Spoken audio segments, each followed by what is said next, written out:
वृत्त के परिगत एक चतुर्भुज है। एक वृत्त आपको दिख रहा है, इसके परिगत मतलब इसके ऊपर एक चतुर्भुज है, ए बी सी डी खींचा गया है। तो इसमें सिद्ध करना है A B plus C D बराबर A D plus B C. A B plus C D, A B plus C D, नीचे वाली पी और आर हमें प्लस करके एस और क्यू स्पर्श रेखा को निकालना है। दो भुजाओं से चार भुजाओं को सिद्ध करना है, इसकी प्रोसेस होती है चालू। सबसे पहले सवाल को समझने की कोशिश करो। एक वृत्त के परिगत, इसके पहले की क्लास में हम आपको सबसे पहले वाली क्लास में बता चुके थे कि वृत्त का होता है, वृत्त का व्यास का होता है और वृत्त का त्रिज्या का होती है, वृत्त की परिधि का होती है और वृत्त में जो स्पर्श रेखा डलती है वो कैसी डलती है, किस बिंदु पर डलती है, जो बता चुके हैं, आपको बता रहे हैं रिवीजन करवाने के लिए।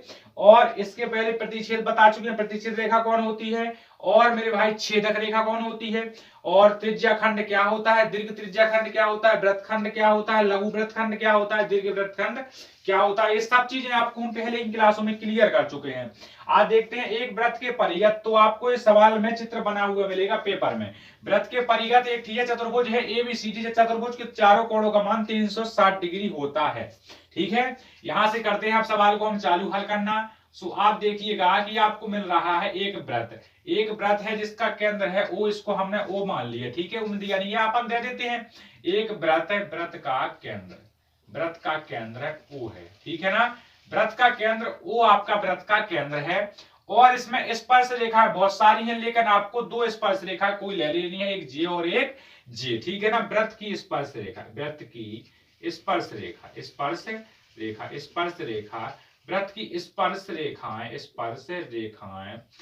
रेखाएं वैसे इसमें देखो आप तो स्पर्श करने वाली सिर्फ दो ही रेखाएं मानी जाएंगी और जो जिससे छुप जाती है तो वो कट जाती हैं।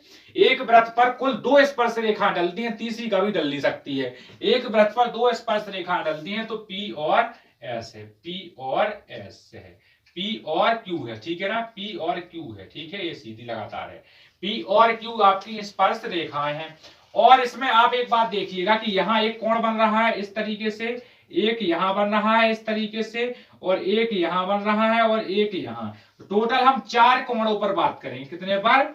हम टोटल इस सवाल में चार कोणों पर बात करेंगे और इन चार कोणों से ही हम इसको सिद्ध करेंगे। तो लिख दिया वृत्त की स्पर्श रेखा इतनी से इतनी है।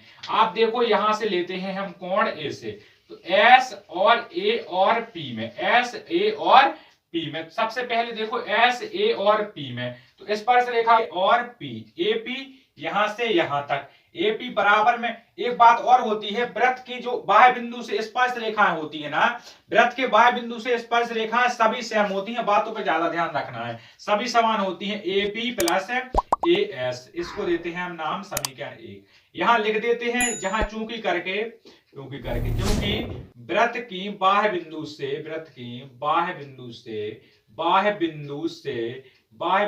से खींची गई स्पर्श रेखाएं,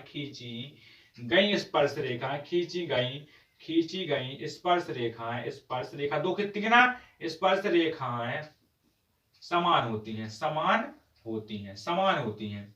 एक यहां से स्पर्श रेखा खींच रही हो, एक यहां से, हमें अभी इतने से मतलब है, किससे? इस वाली तीसरी वाली कंडीशन से मतलब है। आ गया आपका। इसके बाद आते हैं हम बी पर, तो बी को पॉइंट बनाते हैं, मतलब अब चौथे नंबर के पे आ जाते हैं। बी को हमने जब पॉइंट बनाया तो बी को पॉइंट बनाएंगे तो सबसे पहले तो आपको ये देखना है क्या लिखा है, बीपी लिखा है सबसे पहले, बी और पी यहां से यहां तक, और इसके बाद देखो लिखा है BQ, इसको देते हैं समीकरण नंबर 2 नाम। अब चलिएगा ऊपर की तरफ, तो ऊपर की तरफ लेते हैं हम सी को। अब तो जब सी को लेंगे तो क्या आ जाएगा, सी को लेंगे तो सी आर आ जाएगा, सबसे पहले सी आर आ जाएगा और नीचे देखो सी क्यू आ जाएगा, इसको देते हैं समीकरण नंबर 3।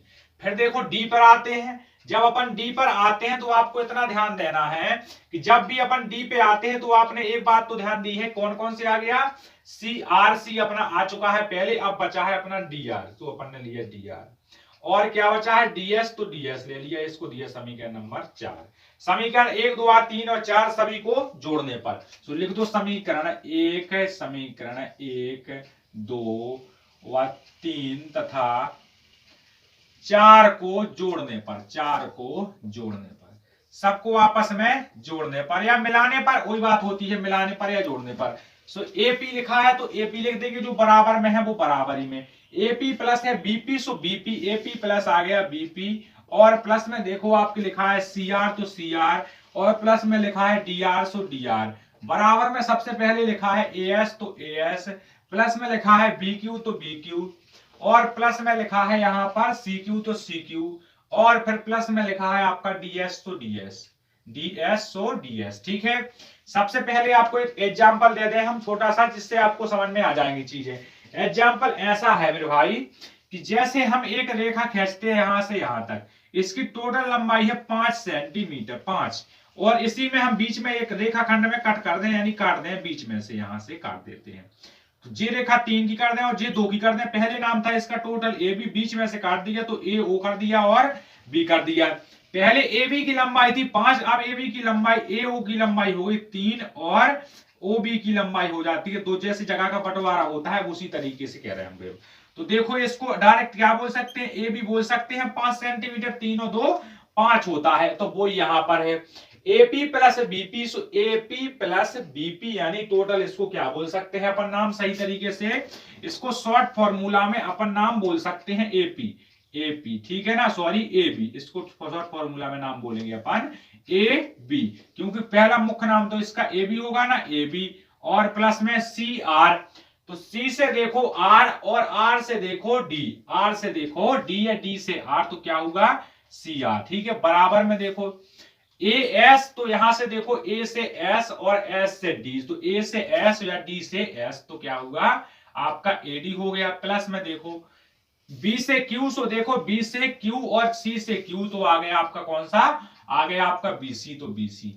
यहां से आ जाती है हमारी चारों रेखाएं, और जी हमारे इस सवाल का प्रूव्ड आंसर है। तो ये इस सवाल का मेरे भाई प्रूव्ड आंसर है, और यही हमारे सवाल का आंसर है। अब इस छोटे से सवाल में भी अगर किसी भाई को दिक्कत है, इसका साधारण सा सवाल है, तो मेरे भाई मेहनत करने की जरूरत है, तो पीछे की सभी क्लासों को अटेम्प्ट कर लो। इसके बाद कोई भी डाउट बचे तो भाई कमेंट डला है, और कमेंट तो वैसे भी सबके लिए डला है, सबको अपनी राय देना है कमेंट में भाई मेरे। इसके साथ करते हैं क्लास का अंत, सभी को पेपर का सॉल्यूशन देखते जाना मेरे भाई, पेपर क्योंकि बहुत ही इंपॉर्टेंट होते हैं भाई मेरे। ठीक है ना, सभी भाई को सपोर्ट करना। चैनल पर नए आए थे आप तो आपको चैनल को सब्सक्राइब करना हो, वीडियो में नए थे तो वीडियो को एक बार लाइक शेयर जरूर कर देना है। क्लास का करते हैं इसी बात के साथ हम अंत में भाई सभी भाइयों को दिल से धन्यवाद। जय हिंद, जय भारत।